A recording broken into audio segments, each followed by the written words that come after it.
ಎಲ್ಲರಿಗೂ ನಮಸ್ತೆ. ನಾನಿವತ್ತು ಬೆಳಗಿನ ತಿಂಡಿಗೆ ಕೊಟ್ಟೆ ಸಂಗಡ ಇದು 5 ಬಗೆ ಕಾಳು, ಹಲಸಿನಕಾಯಿ, ಬಟಾಟೆ ಮತ್ತು ಸೋನ್ಗಡ್ಡೆ ಹಾಕಿ ಸಾಂಬಾರು ಮಾಡಿದ್ದೆ.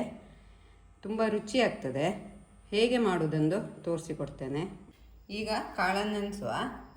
ಒಂದು ಸ್ವಲ್ಪ ಹಸಿರು ಬಟಾಣೆ ತಗೊಂಡಿದ್ದೆ,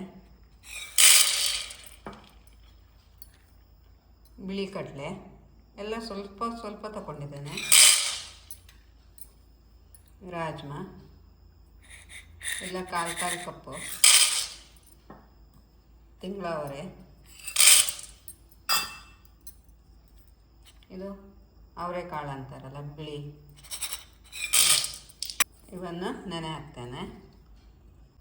7-8 ಗಂಟೆ ಕಾಲ ನೆನೆಯಲಿ ಇದು, ಅಥವಾ ರಾತ್ರಿನೇ ನೆನೆಸ್ಬೋದು. ಇದು ರಾತ್ರಿಯೇ ನೆನೆಸಿಟ್ಟಿರೋದು. ಇದನ್ನು ಚೆನ್ನಾಗಿ ತೊಳೆದಿದ್ದೇನೆ. ಈಗ ಕುಕ್ಕರ್ನಲ್ಲಿ ಬೇಯಿಸ್ಲಿಕ್ಕೆ ಇಡ್ತೇನೆ. ನೀರು ಬಿಸಿಯಾಗಿದೆ, ಕಾಳು ಹಾಕ್ತೇನೆ.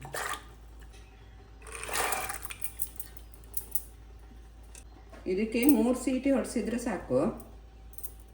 ನಂತರ ಹಲಸಿನಕಾಯಿ, ಸೋನ್ಗಡ್ಡೆ ಹಾಕಿದರೆ ಆಯಿತು.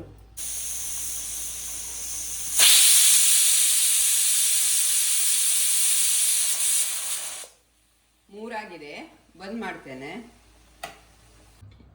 ಈಗ ಹಲಸಿನಕಾಯಿ, ಸೋನ್ಗಡ್ಡೆ ಮತ್ತು ಬಟಾಟೆ ಒಂದು ಸಹ ತಗೊಂಡಿದ್ದೆ, ಅದನ್ನು ಬೇಯಿಸ್ಲಿಕ್ಕೆ ಇಡ್ತೇನೆ.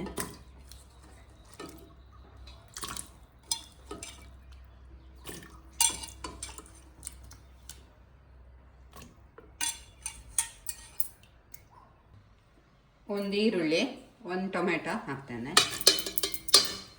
ಒಂದು ಕರಿಬೇವಿನ ಸೊಪ್ಪು, ಸ್ವಲ್ಪ ಉಪ್ಪು,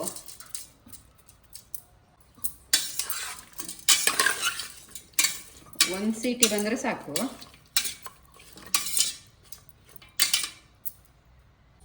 ಈಗ ಮಸಾಲೆ ರುಬ್ಬಲಿಕ್ಕೆ ಒಣಮೆಣಸು ಇಷ್ಟು ತಗೊಂಡಿದ್ದೆ.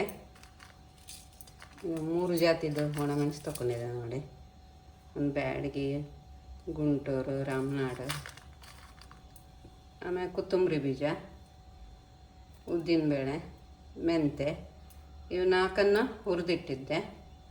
ಆಮೇಲೆ ಸ್ವಲ್ಪ ಹುಣಸೆಹಣ್ಣು, ಅರಸಿನ ಕಾಯಿ, ಇವನ್ನಿಷ್ಟು ರುಬ್ಕೊಂಡು ಬರ್ತೇನೆ. ಬೇಯಿಸಿಟ್ಟ ಹಲಸಿನಕಾಯಿ, ಬಟಾಟೆ ಮತ್ತು ಸೋನ್ಗಡ್ಡೆ ಈ ಕಾಳಿಗೆ ಹಾಕ್ತೇನೆ.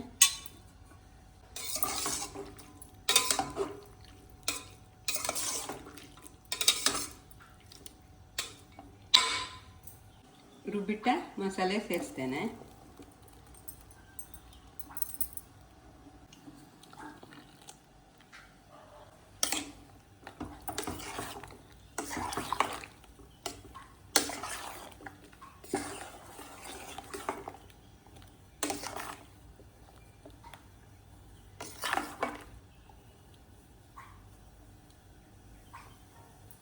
ತರಕಾರಿಗಾಗೋ ಉಪ್ಪು ಸೇರಿಸಿದ್ದೇನೆ. ಈಗ ಸೇರಿಸ್ತೇನೆ ಸ್ವಲ್ಪ.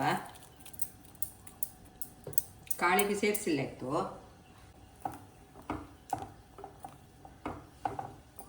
ಕುದಿಲಿ ಇದು. ಇಂಗು ಸೇರಿಸ್ತೇನೆ. ಇಂಗು ಬದಲು ಒಗ್ಗರಣೆಗೆ ಬೆಳ್ಳುಳ್ಳಿ ಸಹ ಹಾಕೋಬೋದು. ಇಂಗು ಕೆಲವರು ಇಷ್ಟಪಡೋದಿಲ್ಲ, ಅದಕ್ಕೆ.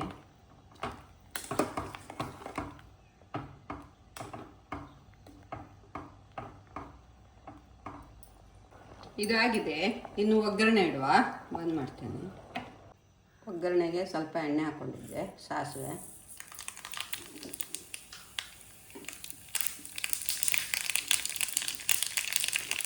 ಒಣಮೆಣಸು,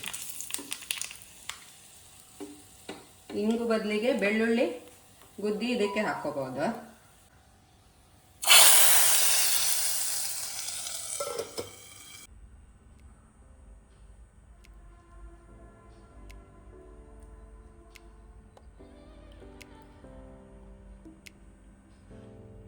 ಒಳ್ಳೆಯದಾಗಿದೆ. ಚಟ್ನಿ ಸಹ ಇದೆ, ಉಪ್ಪಿನಕಾಯಿ ಸಹ ಇದೆ.